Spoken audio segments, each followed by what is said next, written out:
Do you want to see how I create this beautiful look with the new products and old products that have become favorite in the past month? If you're new to my channel, my name is Jordana and I post beauty videos 3 times a week, Mondays, Wednesdays, and Fridays. I'm a project planner, but I'm also a makeup artist that loves to try different techniques and makeup, even if I have to shop my stash to create these looks. Lately, I've been taking makeup master classes with bridal makeup artists, which is my specialty, from different parts of the world online. And today I felt inspired to show you the new things that I've been putting in practice and that I've been adopting from those makeup artists into my look. So if you want to see how I create this beautiful look and a few different techniques that I've been bringing up to my own makeup artistry, then just keep on watching. Guys, so to start, I'm using the Embryolisse Le Cream concentrate, but this is the sensitive one. And this is what I've been using for primer for my clients and for myself. And I've been so in love with it. I feel like the finish of makeup changes so much when you go in with moisturizer instead of primer. And that doesn't mean that I'm gonna forget about primer forever, but this is a stage that I'm living and enjoying right now. For my new routine, I'm always starting out with brows, and this is the Schwarzkopf Got to Be Glued Styling Spiking Glue. And you guys, I chose this because I wanted to not buy the Givenchy Mr. Brow Groom, and now I've been just so obsessed with it that I even purchased another one for my makeup artistry kit because I don't want to have to share with a makeup artistry kit. I'm in love with this product to do my brows, and you will see why while you watch me do my brows. So what I do is I grab the spoolie from my brow brush and then I comb all the hairs with the gel in their opposite direction of the hair growth or the hair direction, and then that will coat the hairs with the gel, and then I will place them where they're meant to be and flatten them up with my finger. Any remaining product I can clean it up because I have moisturizer on my face and it's easy to come out. And I do this before foundation because if not, it will just mess up my foundation because the spoolie can just scratch the foundation that has been applied to my face. To fill them in a little bit, I'm gonna use my Precisely My Brow pen from Benefit in the shade number 4. And when I do my hairs like this, the amount of product that I'm using on my brows, it's less than what I would use before when I didn't do the trick with the brow gel. You have been seeing me doing this before, but I've been doing my eyes lately. So I'm gonna go in with the Too Faced Born This Way concealer in the shade Swan and the Refer number 32 brush. And I'm gonna start to coat my lid so that it removes any hyperpigmentation and I can start with my eyeshadow. You saw that I put enough concealer to cover my redness, and then after tapping it in, I blended it with my beauty sponge, a wet humid sponge. And now I'm gonna set this concealer with my Huda Beauty Pound Cake Powder and the Morphe M504. I was between eyeshadow palettes, but I wanted to show you something new and then something that I purchased at the end of last year. This palette I ended up purchasing I think December 30 and I got it this year. I've used it only once, like a couple shades, but I wanna see if I can use it today. When I bought this palette, even though I'm loving cool tones and I'm gonna keep loving them, I knew that the way that I would make it perfect, it would be with a deep brown and a brownish transition shade.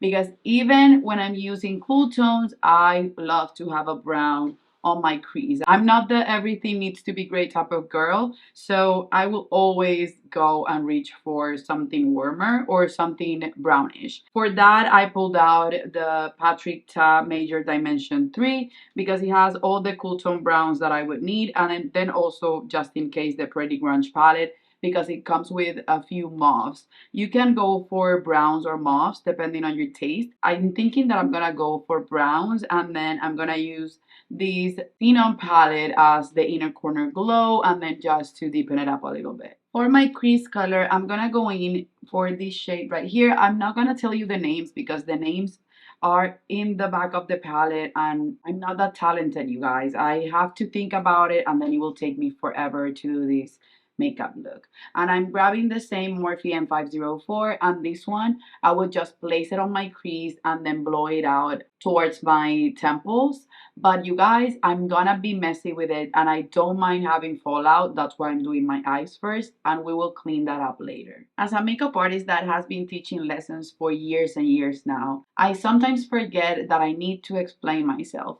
Crease work is super important because it will be the definition that your eye will get, and if you fake a crease in a good way, you can make your eyes look bigger. What I'm doing right now is I'm concentrating the color in the outer corner, keeping in mind not to finish my eyeshadow where my eye ends. I'm extending my eyeshadow a little bit so that when I clean up, my eyes have a sharper look to them, sort of like an elongated look, and then they will have a more professional finish, as if you did your eyes with a makeup artist. Okay, I'm gonna go in with the Sonia G Worker brush, and what I'm gonna do is I'm gonna grab the deeper brown because I want this look to be glam, and this is gonna be the base for one of the grays that I'm gonna pull in because they're gonna sort of mix together, but the brown will settle the look so that I don't look like everything is gray toned and so dead. I'm grabbing this brush because with this one I can apply color, but then I can also blend it, and I'm focusing that on my outer corner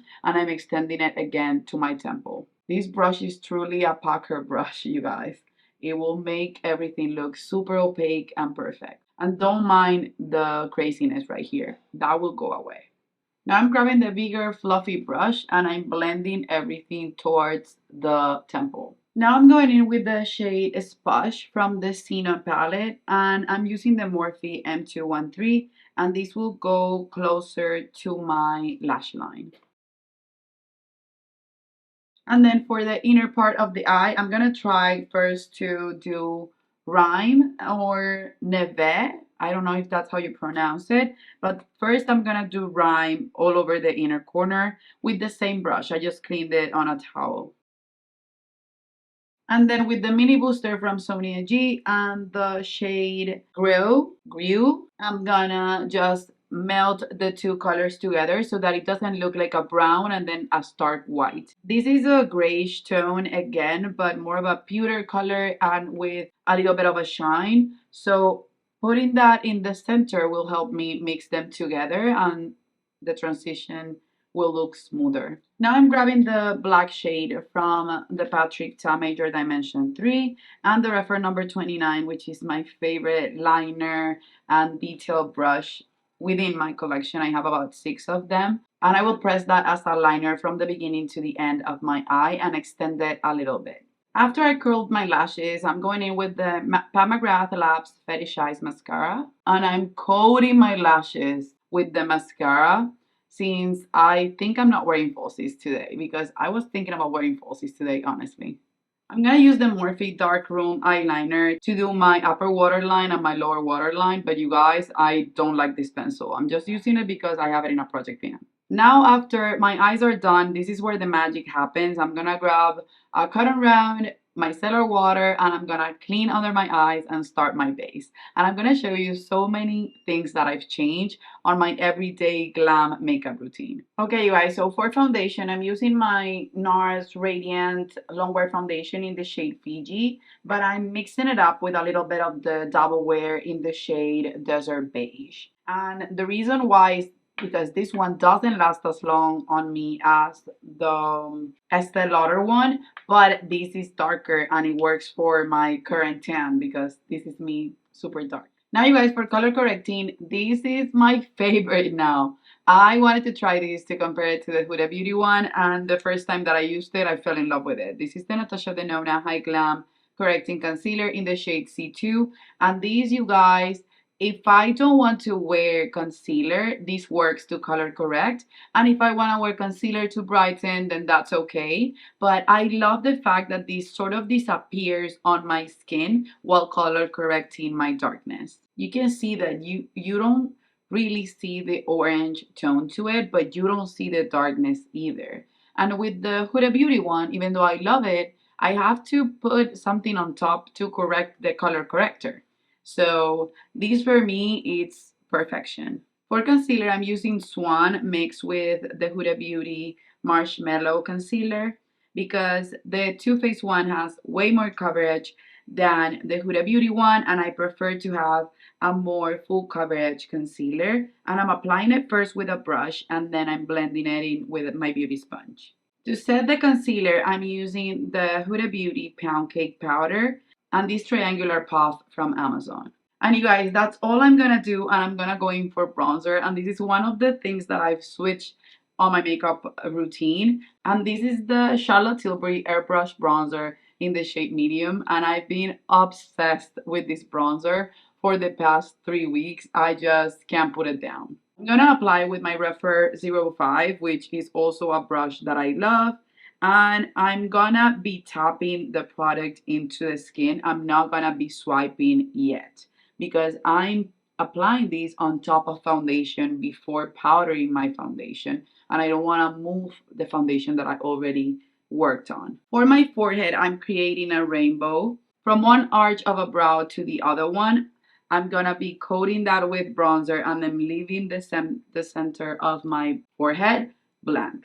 You guys, so how is it that this bronzer has been in my collection for over a year and I didn't know how magical it was because I didn't bother using it? How is it that I was missing out on something that I've had for a year? You will see me hitting pan on this one for sure. For blush, you guys, let's just use my Hourglass. This is the limited edition holiday palette from last year, and this is the lighting edit and locked in the Jellyfish combination. I know you can switch them up, or you could switch them up, but I bought mine on Nigel's with a pro discount because if not, I wouldn't have purchased it. I think they're super pricey. They're worth it, but they're super pricey.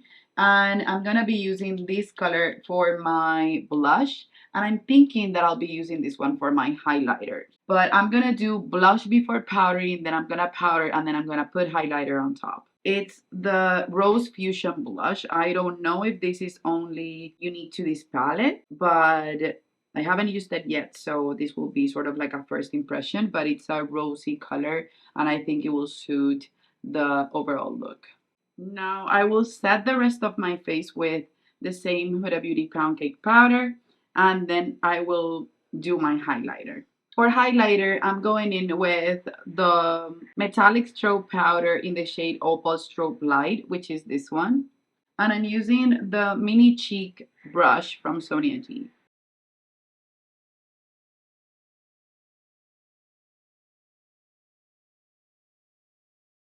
To buff my face, I'm gonna go in with the Elephant palette and the two ambient lighting powders that I have here, which are dim light and soft light. And I do a fiber brush. Mine is from Laura Mercier, and I'm gonna buff my makeup.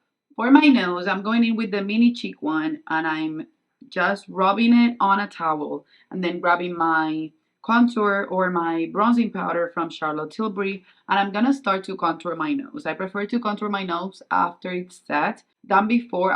I done it without setting my foundation, but I prefer to do a better job of a nose contour, and I love the finish when I can blend it into a set face.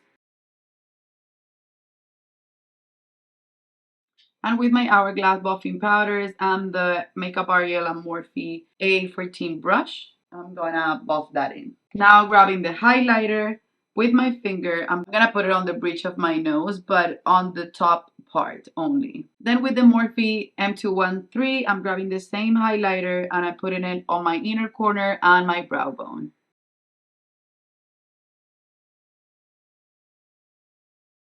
To finish my eyes, I'm grabbing this first color that I used, this cooler tone brown from the Patrick Ta Major Dimension 3, the same brush, M213 from Morphe, and I'm just lightly lining my lower lash line and applying mascara. Of course, you guys, for this look to be glam and to be me, I have to use a black eyeliner in my lower waterline as well. But if you don't want to, you could use a brown to make it softer or an off-white to make your eyes look more awake. And for lips, you guys, I just want to do this same combo over and over and over.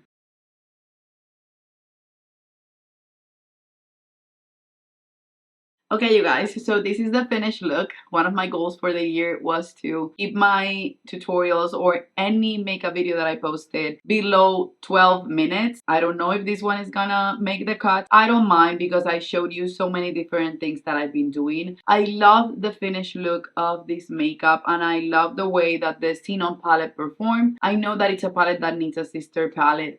I was thoroughly impressed by the Hourglass Jellyfish. I don't know why, because Hourglass makes divine products. The highlighter, you guys, it will become a favorite of mine. And I don't say that about every highlighter. Let me know your favorite tip of trick with makeup that you put to the test on the daily and you still love. It doesn't matter the amount of years that you have been doing it. Guys, don't forget to subscribe to my channel. Remember that I leave every single product that I use today on my tutorial linked below. My links are affiliate, so if you purchase through them, you're supporting my channel. I love you and I guess I'll see you on the next one. Bye bye.